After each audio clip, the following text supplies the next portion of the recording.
l'association Études et Chantiers est une association qui existe depuis les années 70, qui travaille sur des ouvrages liés au bâtiment traditionnel et aussi patrimonial, et qui travaille également sur des ouvrages liés à l'environnement, donc aménagement de rivières, entretien du bocage, etc.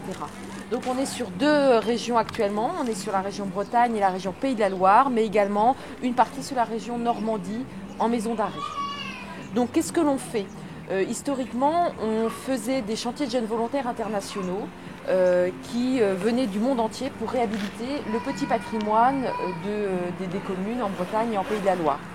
Puis petit à petit, on s'est développé et on a mis en place des chantiers d'insertion à partir des années 80 et des chantiers également formation. Donc l'objectif, c'est de permettre d'insérer des personnes à travers l'outil chantier, hein, c'est-à-dire à travers un ouvrage collectif et à travers également, je dirais, une dimension réelle du travail, puisqu'ils travaillent sur des ouvrages publics. Les personnes rentrent dans un parcours d'insertion.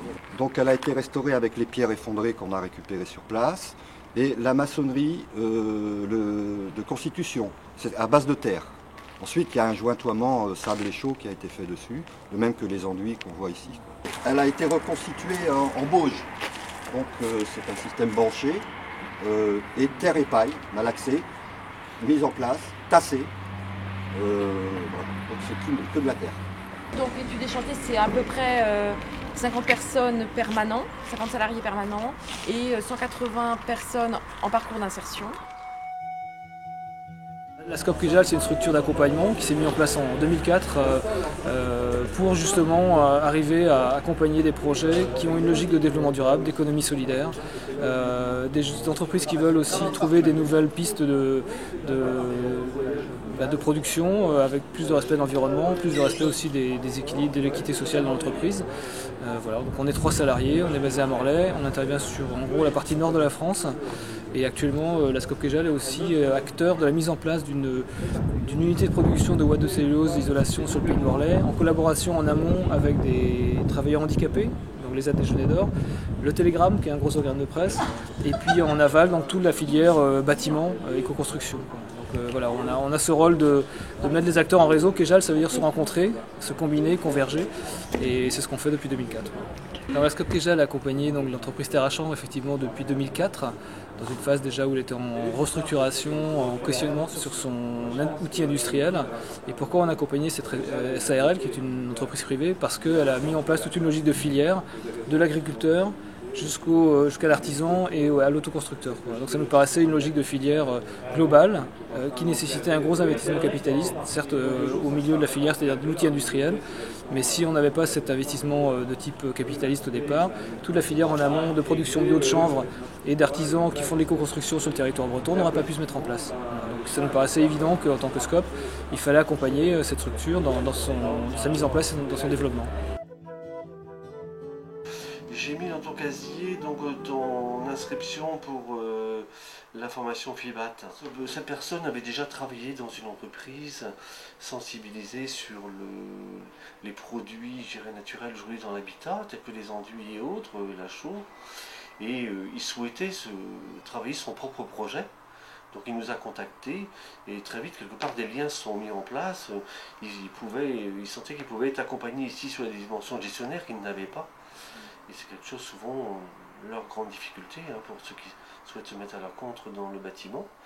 Donc, être accompagné ces dimensions-là, être accompagné aussi dans la réalisation de vie, dans la notion de débourser ça, comprendre un peu ce que peut coûter un chantier à un moment donné et comment le traduire après en devis et facturation.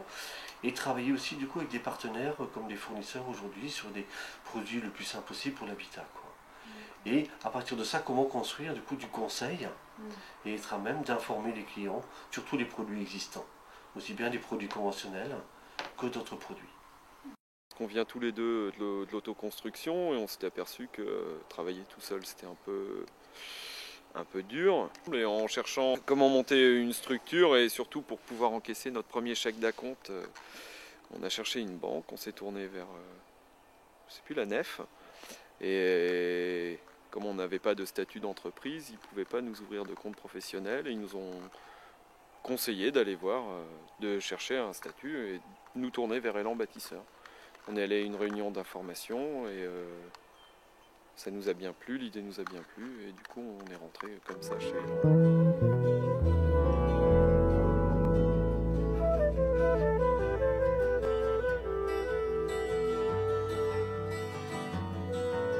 La coopérative d'activité et d'emploi, sous sa dimension coopérative, effectivement, présente les valeurs donc, de solidarité, de faire avec. Les coopératives d'activité et d'emploi ont pour finalité de construire des parcours sereins pour des personnes qui ont un projet de création d'entreprise dans les métiers du bâtiment. À l'appui donc d'un accompagnement sur la dimension comptable, fiscale, juridique, un accompagnement à l'étude de marché, un accompagnement au test de leur marché, un accompagnement à la mise en œuvre de leur propre marché par la réalisation de devis, de facturation, de conseils en commercialisation et en communication. Un des autres points positifs de la société coopérative d'intérêt collectif, c'est de constituer un réseau.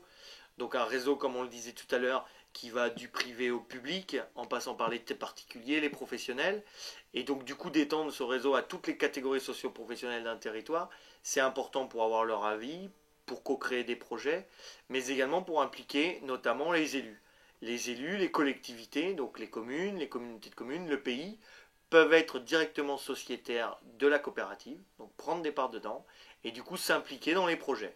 Et donc du coup être en phase, concrètement au niveau territorial, avec leurs projets politiques, et de mettre en adéquation et des idées politiques et des projets de territoire, grâce aux valeurs que l'on porte au niveau des coopératives, que ce soit Eclisse pour l'éco-habitat, ou que ce soit la SIC Énergie Renouvelable pour le développement de ces nouvelles énergies. Dans la scope Kejal, donc, ce qui nous paraît important, c'est que déjà le travail de chacun soit reconnu, que les bénéfices soient partagés en fonction aussi des apports et puis des mises en commun de compétences. On a des compétences différentes, on intervient sur des dossiers différents. Et donc l'idée, c'est que voilà, le travail de chacun soit reconnu, que ce ne soit pas l'apport en capital qui génère la distribution du bénéfice, mais vraiment le travail partagé. Donc Empreinte est en fait une association qui est née il y a 5 ans suite à un groupement d'achat d'un matériel de chauffe-eau solaire qui a mis autour de la table une vingtaine de personnes, 20 à 25 personnes qui ont énormément échangé sur la thématique au départ d'achat d'un chauffe-eau solaire, mais en fait beaucoup plus largement sur plein d'autres thématiques de leur projet de maison. Et de cette expérience, on a vraiment ressenti le besoin d'échange et de partage des personnes qui sont en phase de projet, parce que c'est parfois très, très dur, on est souvent très seul, et quand on a un projet un petit peu différent d'habitat écologique, on a besoin d'être soutenu et de ne pas se sentir seul.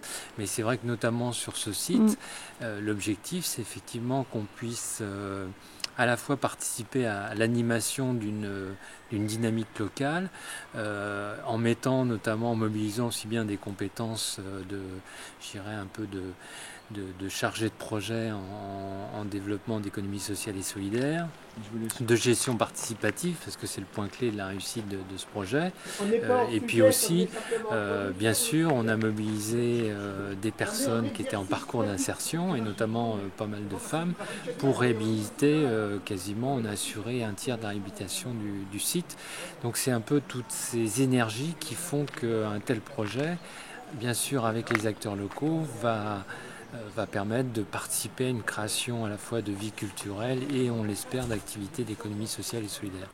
L'économie sociale et solidaire se retrouve particulièrement bien dans les notions de développement durable, puisque en particulier elles sont des sociétés de personnes et non pas de capitaux. Elles ont l'ambition de faire l'équilibre au niveau économique, mais en tout cas pas de faire un profit, et donc pouvoir être plus attentives à ce que veulent leurs sociétaires, à ce que sont les besoins des habitants ou ce que sont les besoins de travail des gens. Ça, c'est une première chose. Et donc, on a une prise en compte à la fois de l'économique et de social. Et sur ce domaine de l'éco-habitat, l'éco-construction, évidemment, l'ambition environnementale est forte. C'est donc des choses qui sont importantes pour nous et qui permettent, à travers la diversité des acteurs, d'avoir une unité dans une démarche commune et dans une charte Éco 3.